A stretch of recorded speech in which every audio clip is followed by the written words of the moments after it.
Political, entertainment, sports और हर तरह की न्यूज़ के लिए फेस न्यूज़ चैनल सब्सक्राइब करें और इंस्टेंट अपडेट्स के लिए बेल आइकन जरूर दबाएं। इस न्यूज़ के प्रायोजक हैं servo step power private limited, servo step for strong tomorrow और अयाज परफ्यूम्स। फेस न्यूज़ में आपका स्वागत है। आज हमारे साथ खास मुलाकात में जो मुग़ल बादशाह थे बहादुर शाह जफ़र, उनके छठे वंशज प्रिंस तुसी हमारे साथ मौजूद हैं। उनसे आज जो वर्तमान माहौल जो बना हुआ है देश का, उस पर कुछ चर्चा करेंगे और जो 2024 का इलेक्शन आ रहा है, लोकसभा इलेक्शन, उस पर भी हम बात करेंगे। उनका तेलंगाना से ताल्लुक़ है, दिल्ली आए हुए थे तो हमारी मुलाकात हुई। स्टूडियो में हमारे साथ मौजूद हैं। आपका बहुत बहुत स्वागत है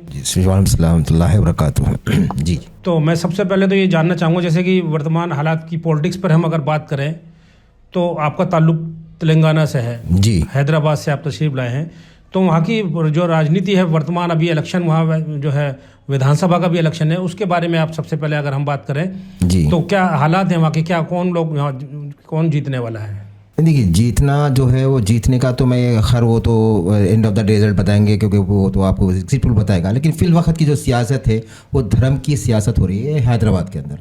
ख़ास तौर पर आपको मालूम होगा कि हमारे जो एक नाम नहीं लेना चाह रहा हूँ क्योंकि वो ज़्यादा नाम लिए तो भी पब्लिसिटी होती है। ये करूँगा कि पंडित ख़ानदान के जो अभी बता रहा हूँ मैं आपको ओवैसी है, उसको मैं उनका नाम इसलिए लूँ क्योंकि वो एक होता है, देखिए आप जाते तक एक भोंकने वाला जो कुत्ता होता है, बस उसी तरह है। तो वो जो है अपने मामू है जो कि CR साहब, KTR है, जो कि मामू हैं कहते, तो खैर ख़ानदानी पंडित हैं, उनके शिकार होंगे हो सकता। तो पंडित मामू को सपोर्ट कर रहे हैं और मामू जो है नाना जो है मामू के नाना के मामू जो है जो है भांजे हैं अवैसी साहब, और जो है मामू जो है KCR साहब है, और नाना दिल्ली में बैठे हुए हैं। तो ये तीनों की दिल्ली की सियासत है, पब्लिक को जो है धर्म की सियासत बता रहे हैं। नहीं, किस बेस पे आप इतना बड़ा इन पर इल्ज़ाम लगा रहे हैं? आप वहाँ क्या मतलब क्या आपने देखा है? देखिए, अल्लाह ताला ने आपको अक्ल सलीम दिया। आपके बुलडोज़र बाबा योगी जी यूपी में हैं, बड़े बड़े दिग्गज नेताओं आज जो है जेलों सलाखों के बीच में। इनकी सुबह होती है, आँख खोलते बिस्मिल्लाहिर्रहमानिर्रहीम, टोपी पहने हुए बिस्मिल्लाहिर्रहमानिर्रहीम नहीं बोलते उन्होंने, मोदी जी RSS बोल के शुरू करते। ना इनके ऊपर आज तक, ना इनके ऊपर CBI इंक्वायरी हुई, ना ही ख़ानदानी पंडित के ऊपर जो है ना कुछ हुआ। लेकिन इन पर उल्टा जो है नाना जो है इनको जो है Y+ सिक्योरिटी प्रोवाइड करे हुए हैं। तो आप लोग सोच सकते हैं। और ख़ास तौर मैं आपको ये बता रहा हूँ क्योंकि मुसलमानों के लिए मैं ख़ास ये पैगाम पहुँचाना चाह रहा हूँ। अंसारी भाई, देखिए, मैं तो आपको पहले बताया कि मुझे कोई राजनीति से इंटरेस्ट नहीं है, लेकिन एक एज ए इस्लामिक मुसलमान होने की तरह बता रहा हूँ।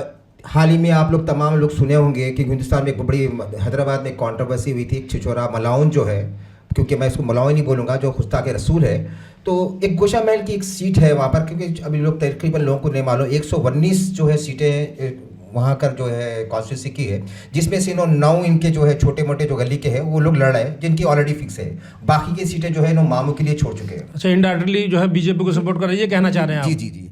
अब ये बोल रहे हैं कि मामू को है। अब इनकी एक खास, मैं बता रहा हूँ आपको, गोशा महल की एक सीट है जहाँ से ये जो मलाउन गुस्ताखे रसूल जो है, उसका नाम, मैं इसको नाम इसलिए नहीं ले रहा हूँ क्योंकि उसका नाम राजा लगा दी तो वो और बड़ा फेमस हुआ था। तो गुस्ताखे रसूल मलाउन बोल सकते हैं इसको आप। तो मलाउन के एरिया में इनकी ऑफिस 10 कदम पे है। अब वहाँ पर 80,000 जो है मुसलमान वोट है। अब वहाँ से इनका कोई कैंडिडेट नहीं ठहरा। कैंडिडेट ठहरा कौन? जहाँ से जुबली से ठहरा है, जहाँ पर कांग्रेस के अजहरुद्दीन साहब खड़े हुए, और 9 लगे हैं, और ये जाकर बिहार में यहाँ पर लड़ा रहे हैं। अब ये करें मामू को जिता रहे हैं। तो मामू, भांजे और नाना एक ही की है। मैं खुल के बोल रहा हूँ आपको, क्योंकि मुझे अल्लाह के पास मुझे कोई राजनीति में आना नहीं है। ये पूरी मिली भगत एक ही हमाम के नंगे हैं तीनों ही। नहीं, आपके लिए भी कहा जाता है कि बीजेपी को फ़ायदा पहुंचता है आपके इंटरव्यूज़ में, आपकी वीडियो से, जो भी आपकी कारगुजारियाँ होती हैं। और पिछले दिनों जब बाबरी मस्जिद का जो रिज़ल्ट आने वाला था, उसका नतीजे आने वाले थे, वहाँ के जो डिसीजन आने वाला था, उस टाइम पे भी बहुत सारी चर्चाओं में आप रहे। तो इस बारे में क्या कहना है कि आप भी तो जो बीजेपी को फ़ायदा पहुँचा रहे हैं? देखिए, अगर बीजेपी, देखिए लोग मुझे बीजेपी का टैग लगा रहे हैं, तो अब खुल के मैं सामने बोलना चाह रहा हूँ, अगर बीजेपी का टैग होता या कोई पार्टी ज्वाइन नहीं करा मैं, ना कोई पार्टी से, ये है कि पार्टी की सपोर्ट उस टाइम पे इसलिए करे थे क्योंकि बीजेपी, क्योंकि राम मंदिर वाला जो इशू आया था, क्योंकि ये ऐसे पंडित, ये बुलडॉग्स और ये थोड़े और भी बुलडॉग्स है वहाँ पे जो भोंकने की आदत रहती है, मंदिर, तो कोर्ट का मैटर आया था। श्री रविशंकर जी आए थे मीडिएशन करने के वास्ते, उस टाइम पे बीच में गए। तो एज ए मुसलमान जो है आपका एक सवाल उठाऊंगा, तमाम हिंदुस्तान के मुसलमानों के दिमाग में एक सवाल है जो आज मैं आपके चैनल से क्लियर करना चाह रहा हूँ कि प्रिंस तुसी साहब मंदिर के लिए सपोर्ट करें। मैं आज को आप लोगों के सामने ये कह रहा हूँ कि उस टाइम पे मेरा आना, क्योंकि मैं हुक्मरान बहादुर शाह जफ़र का छठवां वंशज हूँ और ये हमारा जो ख़ानदान 450 साल हुकूमत किया, अकबर से बाबर से लेके बहादुर शाह जफ़र तक कुर्बानियाँ दी। मेरा एक ही मकसद था कि हिंदू मुसलमान की जो भेदभाव की जो सियासत है कई सालों से चल रही थी उसको ख़त्म करना। सुप्रीम कोर्ट में सूट चल रहा था, टाइटल सूट। मैंने जामे अज़हर से फतवा मंगाया क्योंकि वहाँ पर तीनों के पास टाइटल नहीं था, तो जामे अज़हर का ये फतवा था, क्या कहते हैं उलमाए दीन शरीयत और कुरान की रोशनी में। देखिए मैं ये मसला चल रहा था, इसके अंदर अगर प्रॉपर्टी अगर बाबर को आती है इन केस, तो उस पर क्या मस्जिद बन सकती, तो वो ऐसे क्लियर जवाब आ गया कि किसी हालत में मस्जिद नापाक हो गई तो वहाँ पर आप नमाज नहीं हो सकती, क्योंकि मस्जिद और मंदिर का नहीं था, ज़मीन का था। अगर ज़मीन मिली तो अब मंदिर बनाया जाए, मस्जिद बनाया जाए। तो मैंने उनको खुल के बोल दिया कि हमारी तरफ से ऑब्जेक्शन नहीं है, क्योंकि Islamic big point of view से। और उस टाइम पे कोई मैं पार्टी ज्वाइन नहीं करा, ना मुझे पार्टी से कोई लेना नहीं, क्योंकि मैं एक बहादुर शाह जफ़र का वारिस हूँ।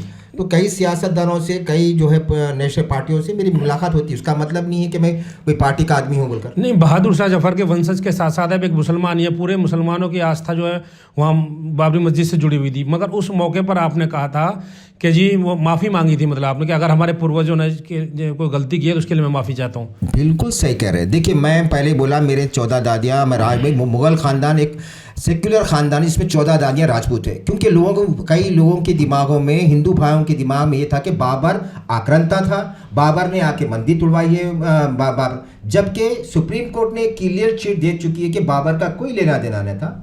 1526 में बाबर आए थे हज़रत बाबर, और 1530 में उनका इंतकाल हुआ, वो अयोध्या गए नहीं थे। उनका जो कमांडर था मीर बाकी था। उस टाइम पे क्या हुआ वो सुप्रीम कोर्ट का डायरेक्शन देख लीजिए। अगर किसी को ये लग रहा है कि बाबर या बाबर का कमांडर की गलती हुई, तो उसी हिसाब से किसी को हर्ट हुआ तो हम इसकी वजह से माफ़ी मांगे, उसमें कोई बुरी बात नहीं है, क्योंकि देश के हम ये चाहते हैं कि अगर किसी को हर्ट नहीं होना चाहिए, कोई धर्म को कोई हर्ट नहीं होना। वो मेरा वही था कि भाई बाबर का कोई, और उसके बाद जो है सुप्रीम कोर्ट क्लियरली मेंशन कर चुका है कि उसमें कोई लेना देना नहीं है बोल के। चलिए खैर, वो तो अब जो भी कोर्ट का जो डिसीजन था उस पर सबने, पूरे देश ने अमल करना था, क्योंकि संविधान से बाहर नहीं जा सकता कोई भी देशवासी। तो हम अगर वर्तमान राजनीति की बात करें, जो लोकसभा के चुनाव आने वाले हैं आगे, उस बारे में अगर हम बात करें तो क्या लगता है आपको, आप किसको सपोर्ट करने वाले हैं? देखिए मैं सपोर्ट तो देखिए अब मेरा, क्योंकि अभी आपने कहा कि मुझे बीजेपी का आदमी हूँ, क्योंकि मजबूरी अब मुझे अब सियासत में उतारी दी है, तो अगर क्योंकि मैं सियासत में कोई पद या कोई पार्टी, तो मैं क्योंकि मैं एक बादशाह की औलाद हूँ, मुझे कोई पार्टी को या कोई ज्वाइन करना, कोई मेरा फ्यूचर में कोई पद लेना मेरा कोई मशा नहीं। हाँ, जहाँ तक बात आई तो कांग्रेस एक ऐसी पार्टी है जो मेरे दादा मरहूम ब्रिटिश के दौर में जो इनको रंगून लेके गए थे, उन्होंने कुर्बानियाँ दी, उस टाइम पर इन्होंने ब्रिटिश के फेवर में होकर जो है अगेंस्ट में जाके लड़के जो है आज़ादी लाई, ना कि जो है उनके साथ जो है मकबरी करके। तो वो हम टोटली जो है कांग्रेस के साथ में है, समर्थन कांग्रेस के साथ में रहेगा। क्योंकि अब लाजी बात आपकी बात आई कि आपने कहा कि बीजेपी से ताल्लुक़ है, तो बीजेपी से नहीं है, ओपनली हम कह रहे हैं कि कांग्रेस के साथ में है। क्योंकि उसकी वजह मैं बता देता हूँ अंसारी भाई आपको, कि अभी जो माहौल चल रहा है, जो बीजेपी लेके चलिए या वो जो भी छोटे मोटे नेता हैं जिसका कोई वजूद नहीं है, मैं उनका तो नाम लेके और नेशनल लेवल पर उनको हाईलाइट नहीं करूँगा, वो जो आपकी मीडिया, बिकी हुई मीडिया है, मैं खुला ही कह सकता हूँ कि भाई हफीज़ साहब खां से तो जो है मीडिया पे आ जाता है, हफीज़ साहब छी के तो डाल देते हैं, तो वो उनसे मैं कोई लेना देना नहीं है, वो जाने उनकी टीआरपी जाने, तो उनकी आइडियोलॉजी है जो आज एक दोनों को साथ में लेके चल रहे हैं, उसकी वजह से मैं देखा हूँ कि इनकी जो राजनीति है ये टोटली है। और सबसे ख़ास बात मुझे दिल को ये तकलीफ हुई कि गुस्ताखे रसूल को जो है इन्होंने पार्टी से सस्पेंड करे थे, फिर वापस उसको टिकट देकर हमारे दिलों को हर्ट करे। मैं मानता हूँ कोर्ट ने इनको क्लीन चिट दी, लेकिन पार्टी ने फिर, क्योंकि आज ये काम करे आने वाले दिनों में इन्हें कुछ भी कर सकते, लिहाजा ऐसे लोगों के साथ और वीर साहब के साथ करने वाले और जो है आज़ादी के वक्त मुखबरी करने वालों के साथ तो हमारा बैनर हम कभी, क्योंकि आप लोग लगा लेते हैं बीजेपी का आदमी है बोल के, लेकिन आज तक ना मैं बीजेपी का पार्टी ज्वाइन किया, आप मालूम कर सकते हैं ना, मुझे कई बार पद ऑफर करने के लिए हमने पैर की जूती के बराबर रखते उनका पद। तो क्या अगर आपको कांग्रेस से ऑफर आए तो क्या कांग्रेस ज्वाइन करेंगे आप? देखिए मैं बोला मैं एक हुक्मरान की औलाद हूँ, ज्वाइन नहीं करूँगा, बस मेरी तरफ से पूरी सपोर्ट कांग्रेस को है। और क्योंकि मैं आपको पहले बता चुका हूँ कि मैं बहादुर शाह जफर का 6वां वंशज हूँ, और सैयद मुहब्बुद्दीन अल-रिफाई जो कि जो है सरकार सल्लल्लाहु अलैहि वसल्लम इमाम हुसैन के जो है ख़ास डिसेंडेंट है, उनका खलीफा अव्वल हिंदुस्तान हूँ। As per the Islamic spiritual के हिसाब से देखेंगे तो इंशाल्लाह जो है मेरी पूरा समर्थन, और क्योंकि कांग्रेस के साथ में रहेगा जी। वजह क्या है कांग्रेस के, क्या चीज़ ऐसी पसंद आई आपको कांग्रेस जो उसमें? देखिए कांग्रेस इनकी जो आइडियोलॉजी है, ठीक है, वो राम मंदिर वाले इशू में तो खैर हम आए थे उनको सपोर्ट, लेकिन उसके बावजूद भी उन्हीं का एक नहीं, आप तीन आदमियों को देख लीजिए। एक तो मलाउन हैदराबाद में है, एक मलाउन दिल्ली में है और एक मलाउन नहीं है। तो ये डिबेटों में आकर अगर मैं किसी के सामने किसी भगवान को अपशब्द बोलूंगा तो आपको कितनी तकलीफ होंगी आपको? आप खुले आप जो है हमारे आका सरवाए कायनात के बारे में आप बोल रहे हैं, फिर पार्टी इनको टिकट दे रही, तो ऐसे लोग जो है जिसको सिर्फ हिंदुत्व की आइडियोलॉजी कर रहे हैं, तो ऐसे लोग के साथ हम देखना थूकना भी पसंद नहीं करते उधर देखकर। और राहुल कांग्रेस के साथ इसमें आए कि राहुल जी का जो पदयात्रा थी, उनकी जो आइडियोलॉजी है सबको लेके चलना, एक प्रेम जो देश में भाईचारा है जो उनके उस यंग बच्चे के अंदर जो है, खैर बच्चा तो ये कहूँगा कि मेरे से भी 4-5 साल छोटे हैं वो, तो उनकी जो आइडियोलॉजी यंग जनरेशन को लेके चल रहे हैं, इसके वजह से क्योंकि एक हुक्मरान की औलाद है, मेरा हक बनता, तो इसकी वजह से पूरा समर्थन कांग्रेस के साथ में है। तो कोई संदेश आप देना चाहेंगे पूरे हिंदुस्तान के आवाम को कोई? मैं यही कहूँगा कि इनकी बयानबाजी, मामू भांजे और नाना की बयानबाजी या इनके बुलडोजर बाबा जो है, इनके पास विकास का कोई मुद्दा नहीं है, क्योंकि इतने साल राम मंदिर का इशू लेके चले, 10 साल आगे 2014 में भी आ गए, क्योंकि मैं बीच में आके मसले को ख़त्म कर दिया, लेकिन 2000 के इलेक्शन के बाद मैं ये सोचा था कि मसला ख़त्म हो जाएगा, लेकिन आज भी वही राजनीति, वही भगवा कलर, आपके ये भगवा कलरों से हिंदू मुसलमान तब तंग आ चुके हैं।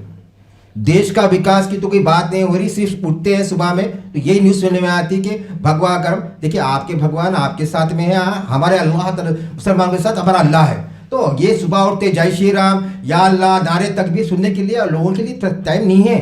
लोगों को मुस्तकबिल चाहिए, लोगों को सुकून चाहिए, अमन चाहिए, ये भेदभाव नहीं चाहिए। तो अभी राहुल जी की मुझे यकीन लग रहा है कि कांग्रेस की, क्योंकि ये पुरानी है, 10 साल पहले 8 साल 10 साल पहले जो हुकूमत चलाए, तो इनकी हुकूमत 10 साल में कोई इन्होंने राजनेता नहीं बन गए, तो ये पुरानी पार्टी है और इनकी जो यंग राहुल जी का जो सोच है उसकी आइडियोलॉजी पर मैं इनके साथ में हूँ।